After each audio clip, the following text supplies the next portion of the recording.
Hi everyone, it's Christine here from Ever After Paper Crafts, and I am super excited and honored to share some exciting crafty news with you guys today.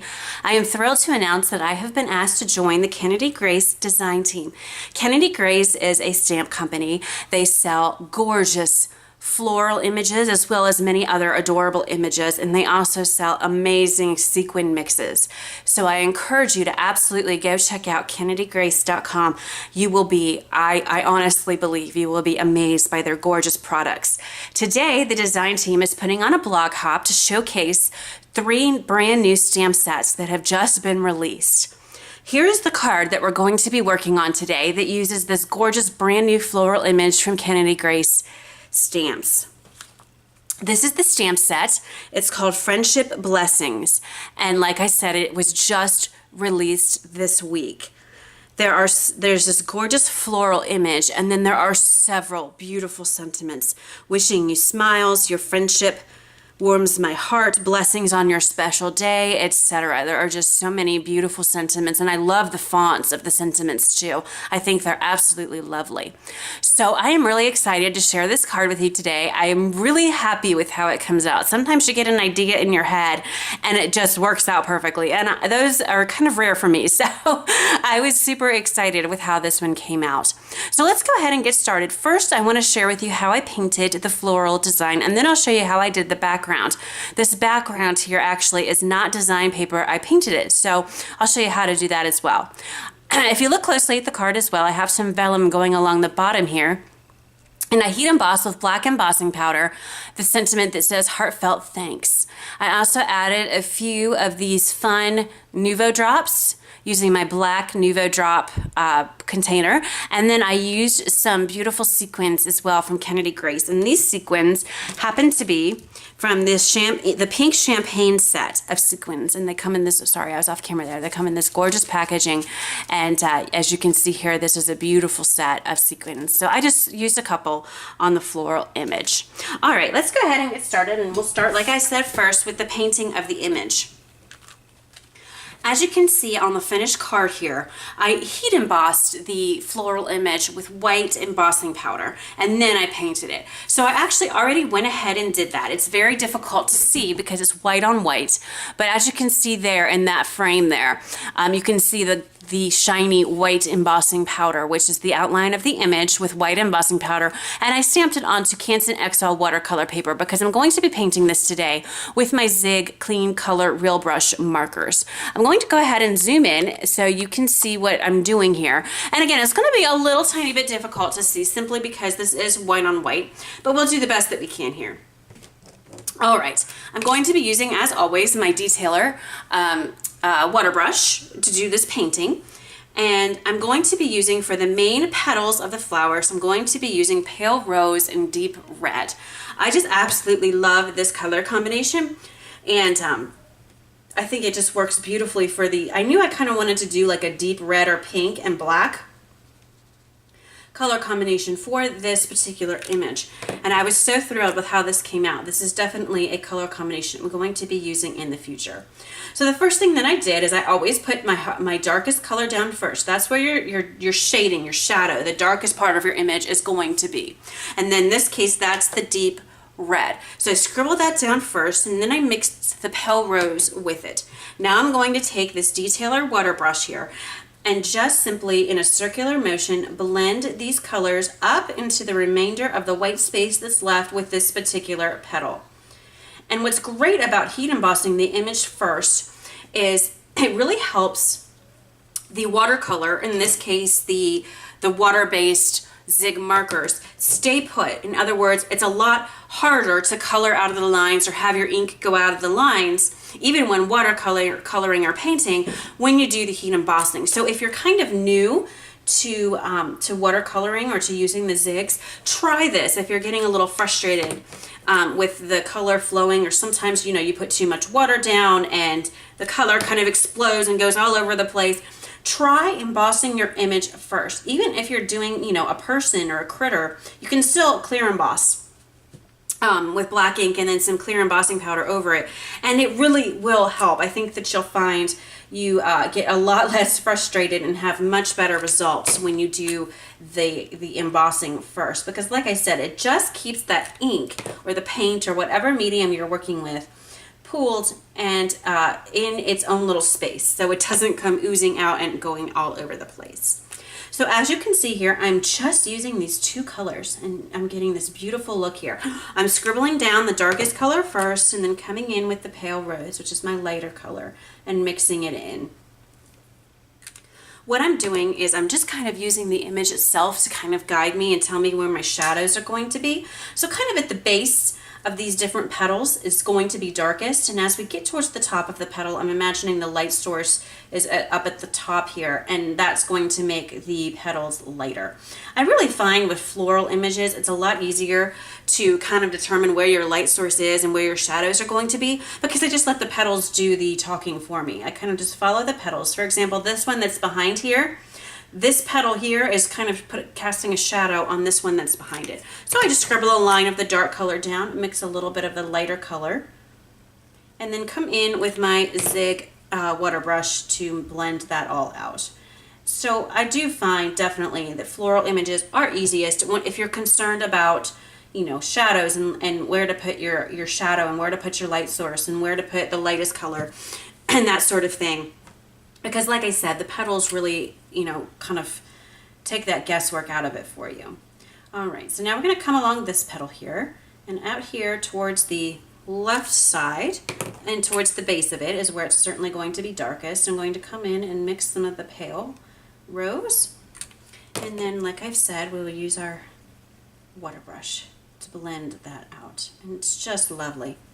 Sometimes you'll get a little bit of color on the embossed lines, on that white embossing, and you just dab that off with a paper towel. No big deal at all. Most of the time it doesn't get on the lines. Occasionally it will if you're using a darker color like this deep red.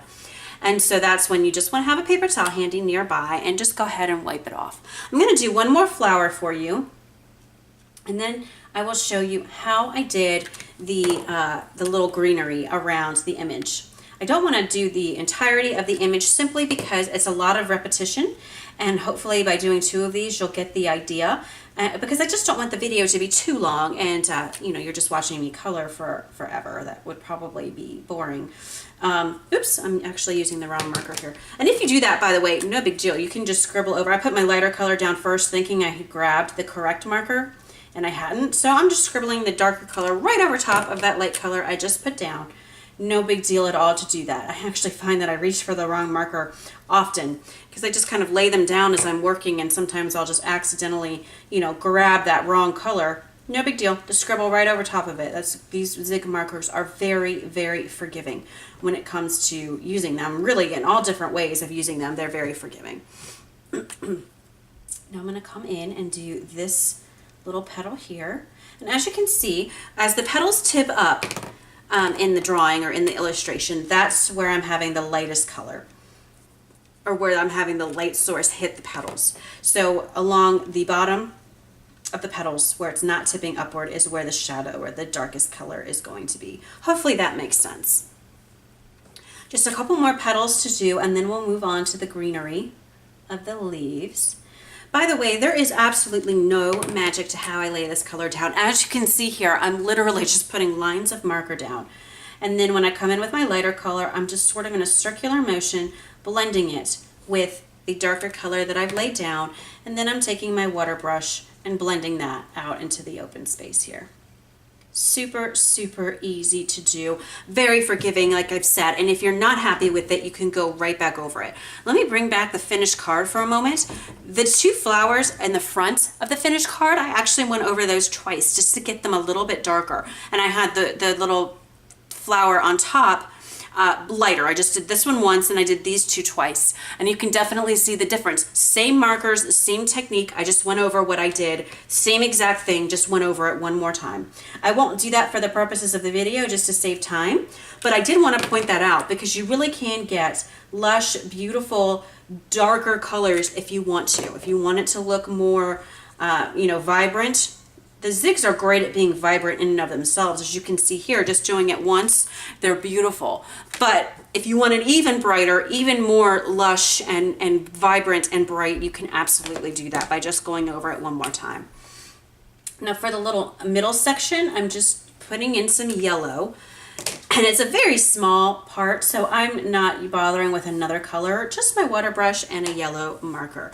Now I just want to do one little set of leaves here so you can kind of see how I did that. For the leaves, I used olive green, and that's it, just some olive green and my water brush.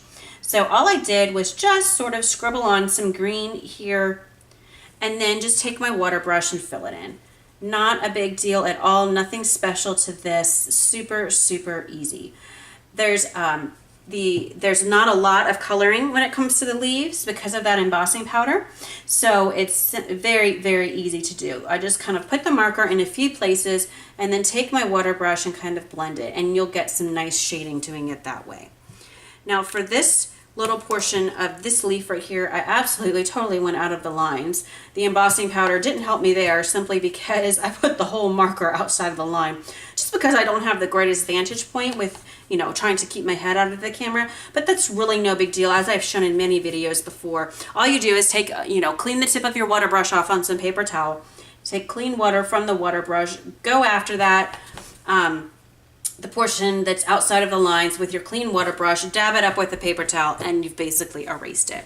So that's just very quickly how I did the coloring here. And again, I'm not going to finish it on camera simply because it's just more of the same thing to finish the image, and I don't want to take up too much of your time today. But as you can see here, we have some lovely shading, and just using 2 markers for the flowers, 1 marker for the greenery there. I just love that you're able to get that effect when using these zig markers. And again, here is the finished card here with that image front and center. Now I want to quickly show you how I did the background. I knew that I kind of wanted a little bit of white peeking through, so I didn't want the background to be the entirety of an A2 size card front. As you can see here, let me zoom out just a little bit before I keep going here so you guys can see a little bit better now that I'm not coloring. So I wanted a little bit of the white note card to shine through behind the panel.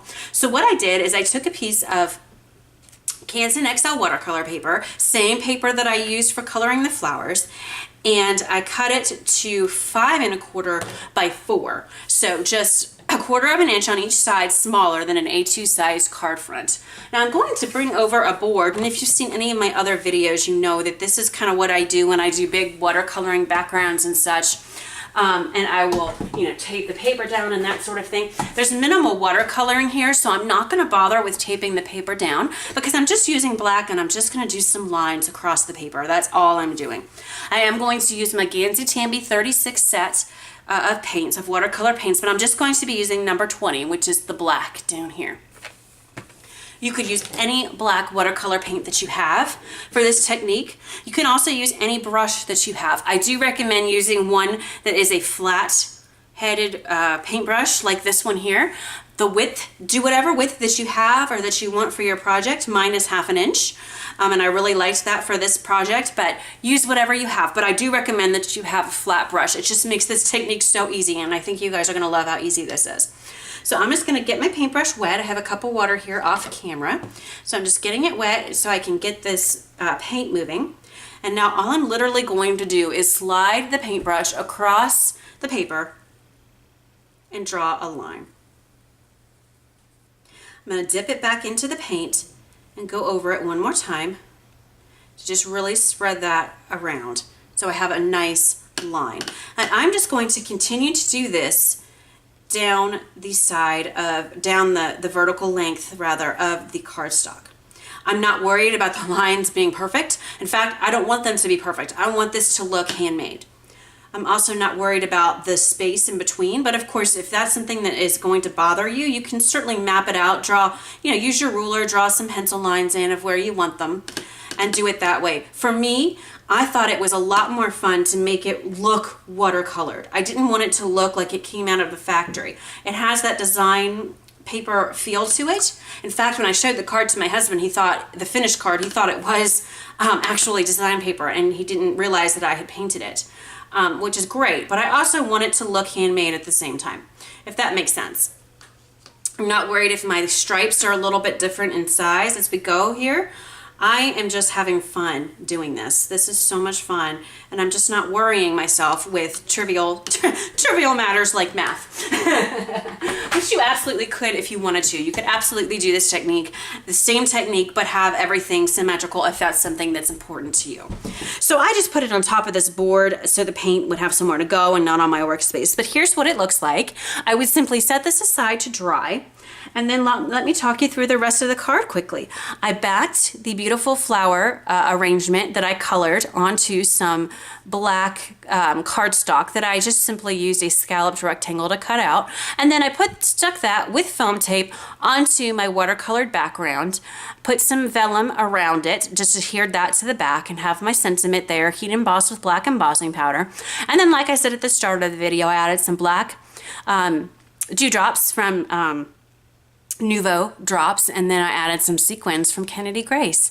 So I hope that you guys really enjoyed this. Oh, and one more thing, I almost forgot. I also took that same black paint that I used to create the background, and I did a little bit of splatter on top of the flowers. I just thought that was a great way to connect the background to the image.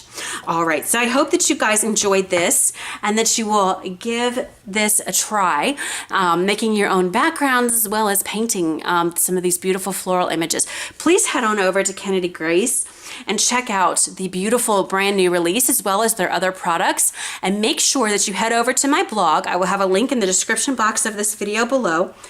On my blog, I will have a link to all products that I used here today, and I will also have the complete blog hop lineup for you on my blog. And I know that the other design team members would be honored if you guys would stop by their blog and check out their amazing creations as well.